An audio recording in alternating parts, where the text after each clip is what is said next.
Coming up next on the Jeff Crilley Show, she is a performer, she's a producer, she's a television host, she's a best-selling author, she's my friend, and she's going to teach us all how to shine like a boss. Next.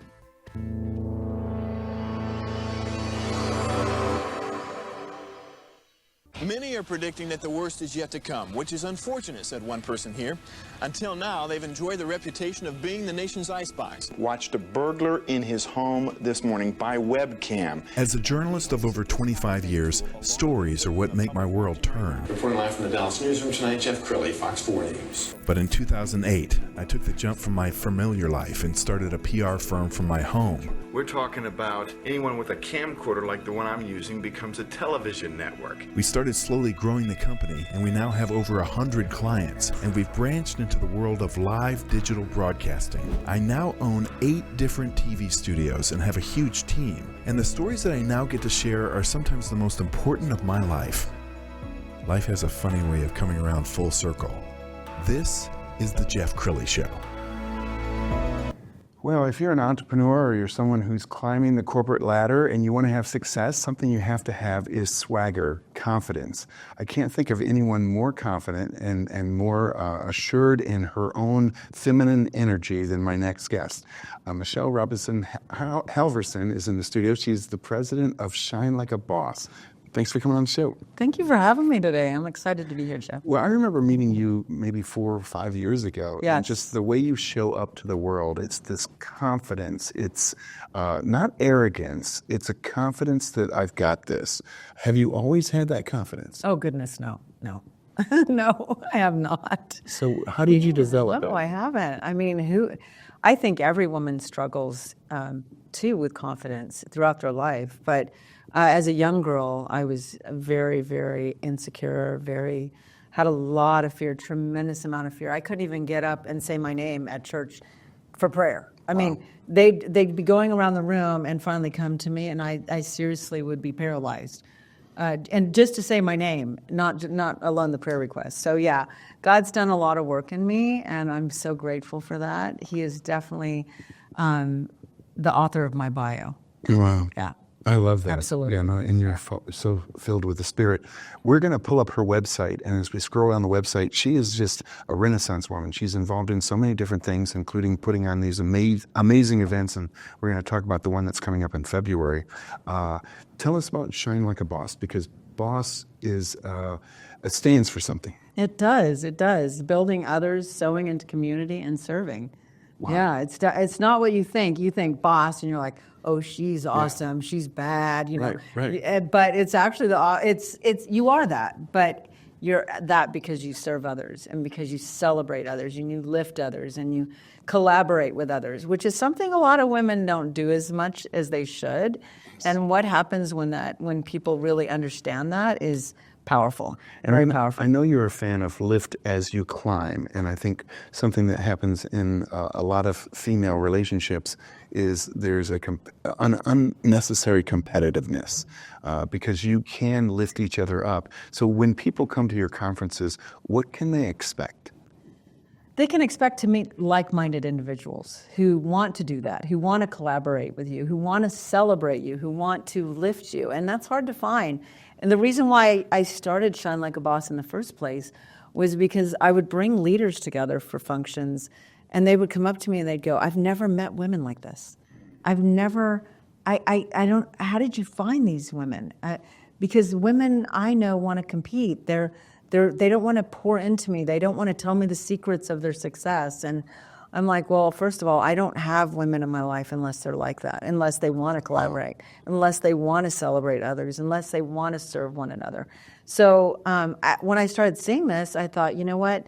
And I actually had leaders come to me and say, will you do an event that brings these people together so that we can work together, collaborate, do great things together? Yes, we've got some video from a previous event that you held, and we're going to roll that. And let's just talk about the energy. When you walk in the room, what do you feel? Yeah, what do you feel? Well, it's a powerful thing when people come together, right? And when women come together to really celebrate one another. So there's a lot of energy. I think when you get women together in general, they're excited, they're wanting to be there. But this goes beyond that because you actually see a bonding take place. You see women going off and doing great things together, which is so powerful. It's not even what happens at the event, Jeff, as much as what happens after the event. And that's what drove me to the place to go, okay, I'm willing to serve and do whatever I can to build a safe place for women to come together. And you develop lifelong friendships with some of these people, don't you? Yeah. I always say I'm a collector of people anyway. You're the same way. We love people, but collecting the right people is really important. And the last one, I ended up meeting this woman who came up to me, Kristen Deering, and said, this was life-changing. This was so amazing. I've gone to corporate events my entire life, my entire corporate career. She's got a pretty high-level position. And she said, I've never experienced this. And I said, well, let's get together for lunch. And we did. And now we're starting a new company together. It was 2 years ago that we met, and now we are really, really good friends. Yeah. Well, I've attended countless conferences, and it's hard to get it right. Maybe the energy's wrong, the music's wrong, the mic's not working, there's not the proper lighting. So why don't you talk about all the moving parts that have to come together to create the perfect event?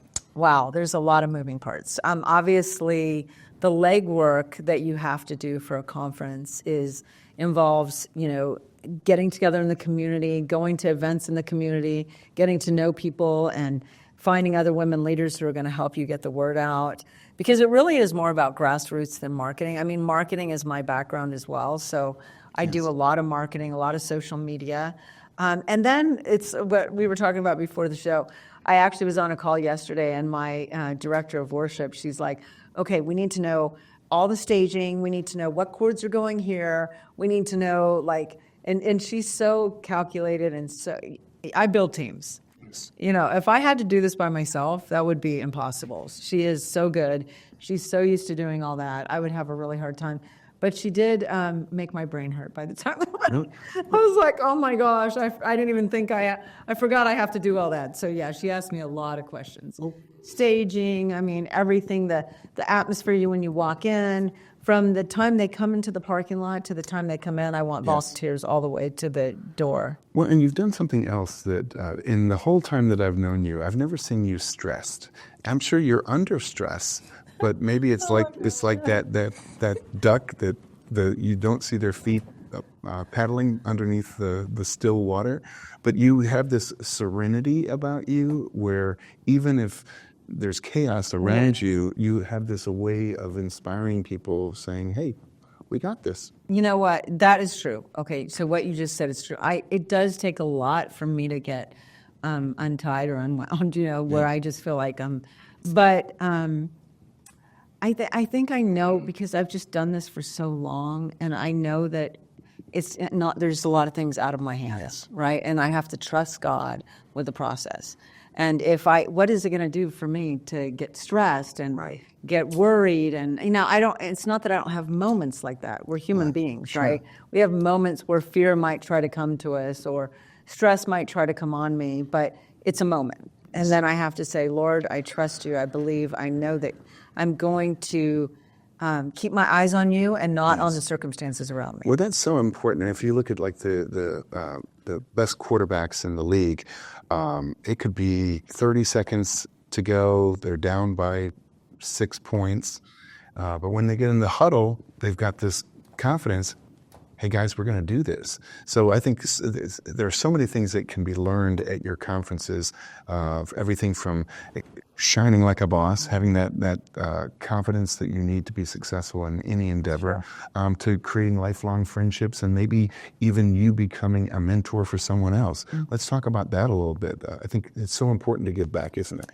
You know what? In my life and where I'm at in my life, what I've learned has been the most important relationships that I've had are me always having someone that's gone ahead of me. I always say I reach up, I reach across, and I reach down. So I reach up for that mentor, somebody who's gone before me, somebody who can build me, who pours into me. Then I reach across. I have a lot of women that I'm reaching across to, going, how can I help you? What can I do? Because we're a team, right? We're all working together. We love each other, especially my Shine team. We are on a text. They actually came to me, Jeff, and said, can we do a monthly just get together where we just talk? And I thought that was so neat. I was like, of course we can, even though I was like, oh my gosh, another thing I'm going to do. But at the same time, it's essential. Sure. Because we need to be lifted. Sometimes as leaders, we forget that we need those other people pouring into us. And then reaching down and mentoring someone. We get busy as leaders, but we can never forget that we need to be also pouring into people that need our help, need to be lifted, need to have that wisdom. I wish I would have had that as a young person. Yeah, and I had people pour into me, but I didn't really understand the dynamic of how important that was. Yes. If you see her on TV and you recognize her, it's because she's done so many national television interviews. Let's go ahead and show a clip from one of her interviews. I think this was a national show shot here in Dallas, right? Actually, and you know what? That's a different show. That's one of my Shine team. That's Jennifer Mallon. She's amazing, yes. That's awesome. And it's funny that you said that you were this shy little girl who couldn't speak in church, and now you're doing national television shows. Oh, God, yeah. Absolutely. All right, Michelle, we have a couple minutes left. Let's talk about the conference coming up in February. I am so excited. Just a few weeks away, February the 20th through the 22nd, right here in Arlington, Texas. Nice. Yeah, University of Texas, Arlington. That's amazing. And here's the cool thing. We're going to have students that attend. So we're bringing in the younger, and then entrepreneurs, business leaders, all kinds of different leaders, ministry leaders will be attending also. And nationally known speakers. I mean, it's just going to be an incredible event. It really is, yes, yeah. We'll have, we have a fashion show the first night, but it's not your typical fashion show, actually. The women walk out and we talk about their stories so that you can choose who you want to do workshops with the next day. That is so we have workshops on Saturday, and we do a commission to all the leaders at the end. So it's a really powerful time. And guys are welcome as well? Yes, we opened it up to guys, which is the first time. I've been asked for years, actually, from several different men over the years who would be like, can men come? And the university asked me if the young men can come, and I said, absolutely. That's outstanding. Well, Michelle, thank you so much, and congratulations on your success. Thank you. Let's end. Yeah, you bet. Let's end with the website where you can register to come on to the conference. ShineLikeABoss.com. Michelle, thanks for coming on the show again. It was awesome. You're awesome. Oh, appreciate you. That's it for now. We'll see you next time.